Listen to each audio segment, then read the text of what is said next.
ಒಂದು ಕೋರಿಕೆ ಆದಮೇಲೆ ಇನ್ನೊಂದು ಕೋರಿಕೆ ರೆಡಿಯಾಗಿರ್ತಾರೆ. ನಿಮಗೆ ಎರಡು ಇದ್ರ ಮೇಲೆ ಮೂರರಲ್ಲಿ ಇನ್ನೇನು ಮತ್ತೆ ಅವಾಗ ಹೇಳಿದ, ನೀವು ಮತ್ತೆ ನಿಮ್ಮನ್ನು ದರ್ಶನ ಮಾಡ್ಕೋಬೇಕಾದ್ರೆ ಎಲ್ಲಿ ಬರಬೇಕು ಅಂತ. ಸತ್ಯವಾಗಿ ನಿಮ್ಮನ್ನು ದರ್ಶನ ಮಾಡ್ಕೋಬೇಕಾದ್ರೆ ಎಲ್ಲಿ ಬರಬೇಕು ಅಂದರೆ ನೀನು ಇರತಕ್ಕಂಥ ಪ್ರಯತ್ನ ಮಾಡಬೇಡ, ನಾನು ನಿನಗೆ ಸಿಗೋದಿಲ್ಲ. ಅಕಸ್ಮಾತ್ ಸಿಕ್ಕಾಕ್ಬಿಟ್ಟಿದ್ದೀನಿ, ನಾನು ಸಿಗೋದಿಲ್ಲ.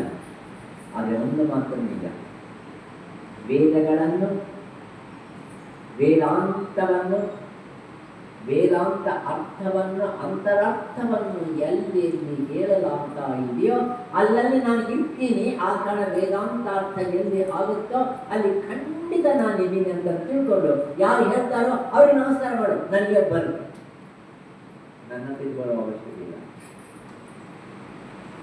ಇದು ವೇದ ವ್ಯಾಸನ ಗುರುತನ್ನು ಗುರುತಕ್ಕಂಥದಕ್ಕೆ ನಿದರ್ಶನ.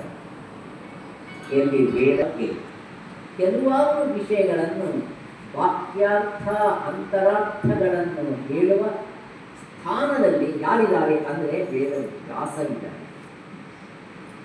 ಅಂಥ ವೇದ ವ್ಯಾಸ ಅದ್ಭುತವಾಗಿರ್ತಕ್ಕಂಥ ವೇದಗಳನ್ನು ರಚನೆ ಮಾಡಿಲ್ಲ, ಕ್ರೋಢೀಕರಣ ಮಾಡದ, ಅದನ್ನು ಸ್ಪಷ್ಟವಾಗಿ ವಿಂಗಡಣೆ ಮಾಡದ.